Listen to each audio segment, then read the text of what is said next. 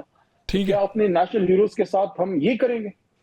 تو ایک طرف تو یہ آپ کے طویل مذاکرات ہوں گے, جانے کتنے دن کتنے ہفتے لگ جائیں, اور دوسری طرف فیصل واڈا کی آسان سی آفر ہے, بجٹ کروائیں, ملاقات کر لیں, اس کے بعد اس سے آگے بھی. تو اس طرح کی آفرز کو آپ سیریس نہیں لے رہے؟ فیصل ہمارا پرانا ساتھی ہے, بدقسمتی سے ہم پھر ساتھ زیادہ کچھ پچھلے 2-3 سال سے نہ چل سکے, لیکن مشکل وقت میں 2022 کی رجیم چینج سے پہلے تو ظاہر ہے وہ خان صاحب کے کراچی سے مین پلیئر ہوا کرتے تھے. ان کی طرف سے اگر کوئی ایسی آفر ہے میں اس کو لائٹ نہیں لوں گا.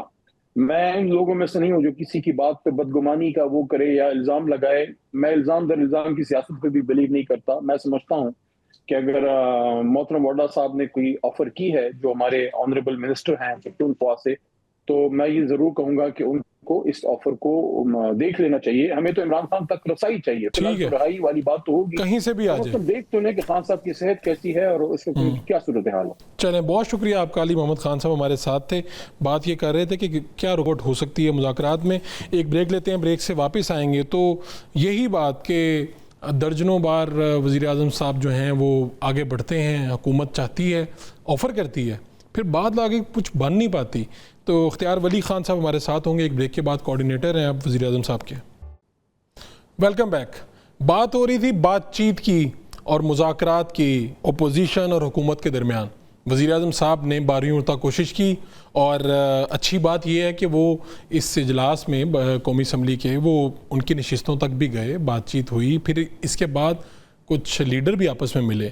علی محمد خان صاحب نے بھی ہمارے ساتھ بات کی. انہوں نے یہ کہا کہ اگر کچھ حکومت جو ہے, حکومت اور اپوزیشن کے درمیان کچھ ٹرسٹ ڈیفیسٹ ہے, اس کو کسی طرح سے دور کیا جائے.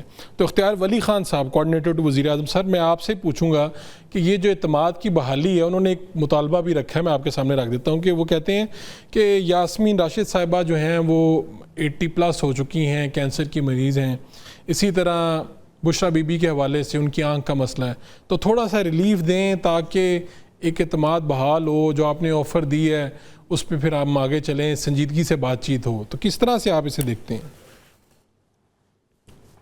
بسم اللہ الرحمن الرحیم. بہت شکریہ. میں آپ کو مطلب آپ خود سمجھتے ہیں مجھ سے زیادہ بہتر, آپ پاکستان کی سیاست کو بھی دیکھتے ہیں, صحافت کو بھی دیکھتے ہیں. میں علی محمد خان کی بات کو اس کو قدر کی نگاہ سے دیکھتا ہوں اور اس کو اگنور بھی نہیں کیا جا سکتا. لیکن میں آپ کو ایک بات بتاتا ہوں جی, آپ رنگ سے باہر بیٹھ کر رنگ کے اندر کے فیصلے نہیں کر سکتے, آپ کو اندر ہونا پڑے گا. ٹھیک ہے, اور اندر ہونے کے لیے آپ کو پرائم منسٹر نے, یہ پہلی بار نہیں, وہ کئی بار اس سے پہلے بھی آپ کے بینچز پر آ کر وہ ہاتھ بھی ملا چکے ہیں, بات چیت کی وہ دعوت بھی دے چکے ہیں. یہ شہباز شریف کا یہ بڑا پن ہے. بلکہ میں کہتا ہوں یہ ہماری لیڈرشپ, چاہے وہ نواز شریف ہو یا شہباز شریف ہو, یہ ان کا ترر ہے.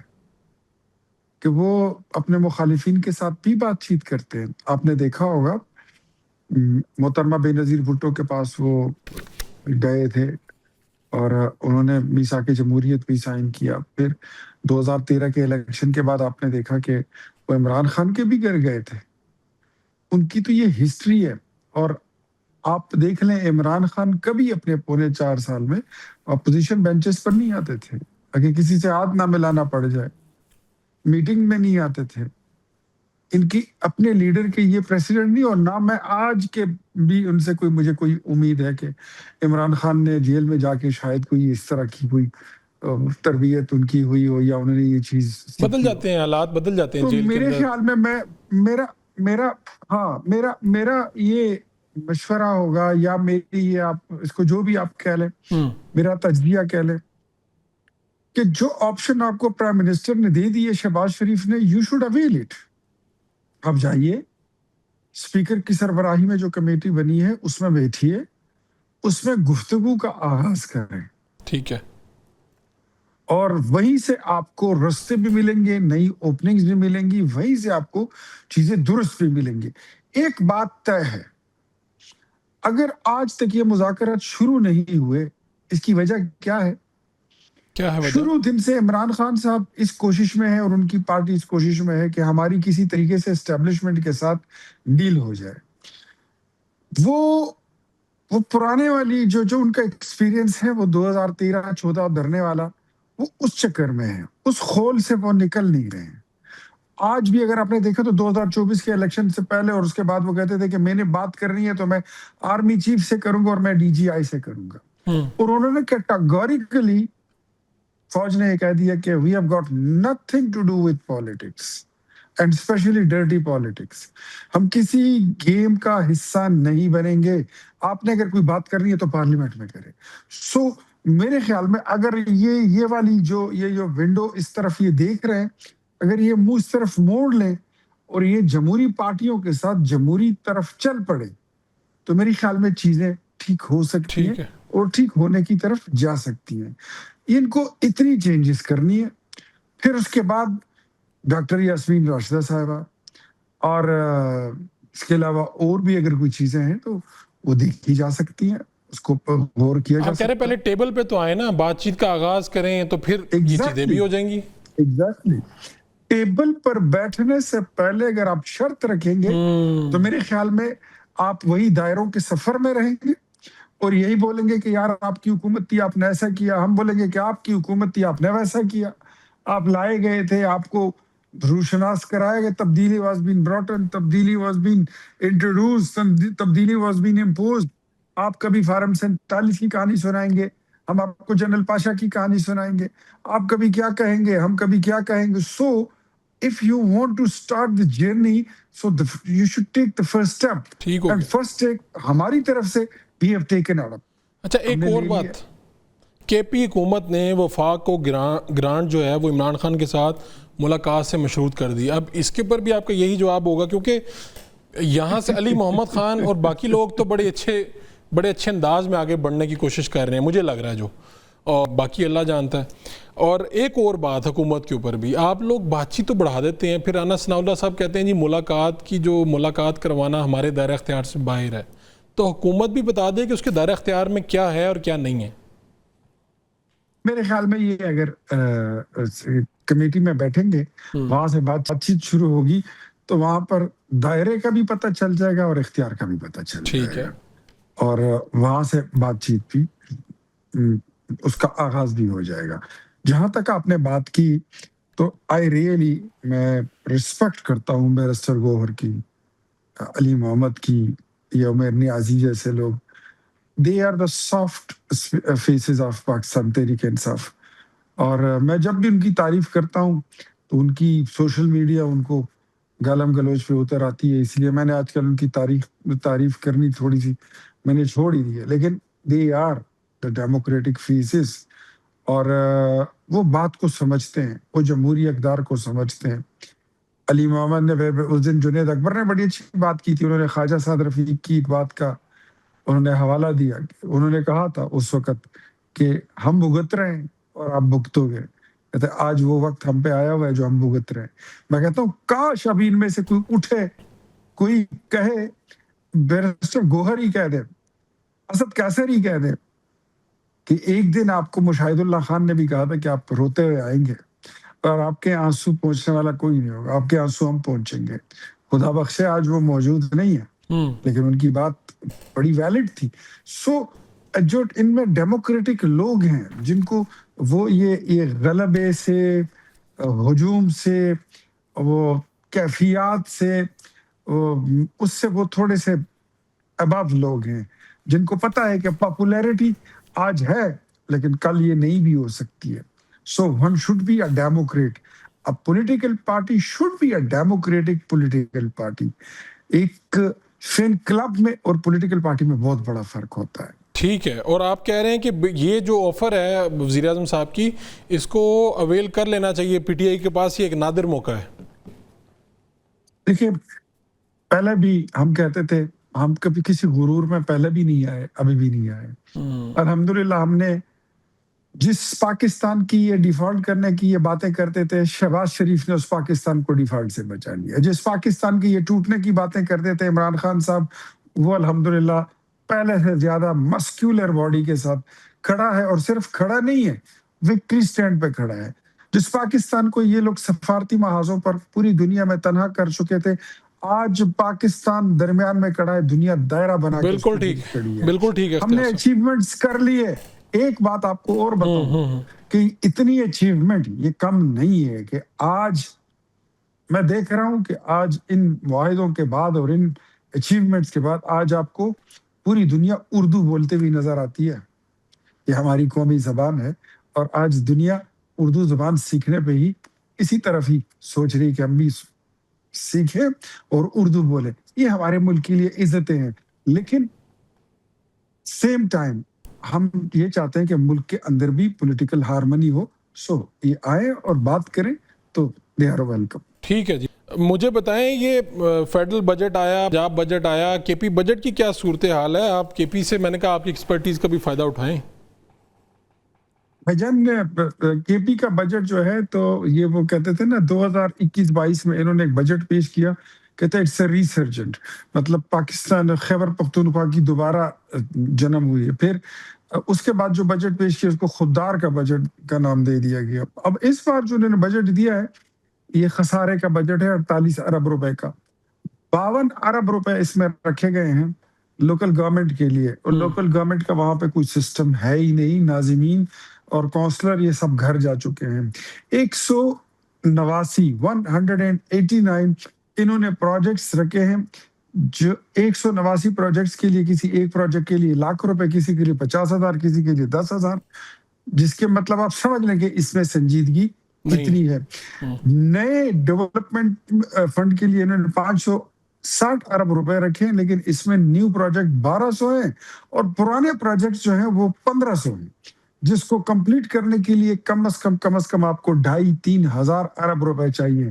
تو یہ کہاں سے پورے ہوں گے؟ ایک ہسپتال بنا رہے ہیں جس کے لیے تقریباً کوئی 4 ارب روپے درکار ہیں. ایک ہسپتال, یہ 15 سال کی حکومت میں پہلا ہسپتال ہے جو یہ بنا رہے ہیں. کہاں؟ اور اس کے لیے پیسے رکھے گئے ہیں ٹوٹل 20 کروڑ روپیہ. اب 4 ارب کا اسپتال 20 کروڑ روپے میں کیسے بنے گا؟ ہر سال اگر آپ اس میں 20 کروڑ روپے بجٹ میں ڈالیں گے تو یہ اسپتال آنے والے 15 سالوں میں میرے خیال میں ان کی حکومت دوبارہ آئے گی نا, وہ کہہ رہے ہیں پھر بنا لیں گے. اچھا, اس سے زیادہ ایک جوک آپ کو بتا دوں, یہ کہتے ہوں کہ ہم سڑکیں نہیں, قومیں جو ہے وہ تعلیم سے بنتی ہیں. تعلیم کا بجٹ رکھا ہوا ہے ٹوٹل 20 ارب روپے, اور ایم پی ایس کو, وزیروں کو سڑک بنانے کے لیے 55 ارب روپے رکھے گئے ہیں. This is what they are doing in Khyber Pakhtunkhwa, نیا پختونخوا. ٹھیک ہے, اب اس کو بیچتے رہتے ہیں. بہت شکریہ آپ کا اختیار ولی خان صاحب ہمارے ساتھ تھے, اور یہ سلسلہ, لیکن ابھی بھی پیٹرول جو ہے عوامی اگر بات کی جائے تو پیٹرول جو ہے اس کی قیمتیں کم ہوئیں لیکن اس سطح پر نہیں آئیں جو ایکسپیکٹ کیا جا رہا تھا. اور عوامی مطالبہ یہی ہے، اب بھی جو احساسات جذبات ہیں وہ یہی ہیں کہ مہنگائی جو ہے وہ بہت زیادہ ہو چکی ہے، پیٹرول کو نارمل کریں۔ جب دنیا میں بات چیت ہو رہی ہے، پاکستان کا ڈنکا بج رہا ہے، تو یہ اس مطالبے کو حکومت کو دیکھنا چاہیے اور جلد از جلد یہ جو قیمتیں ہیں انہیں نیچے لانا چاہیے۔ انشاءاللہ پھر ملاقات ہوگی اللہ نگہبان۔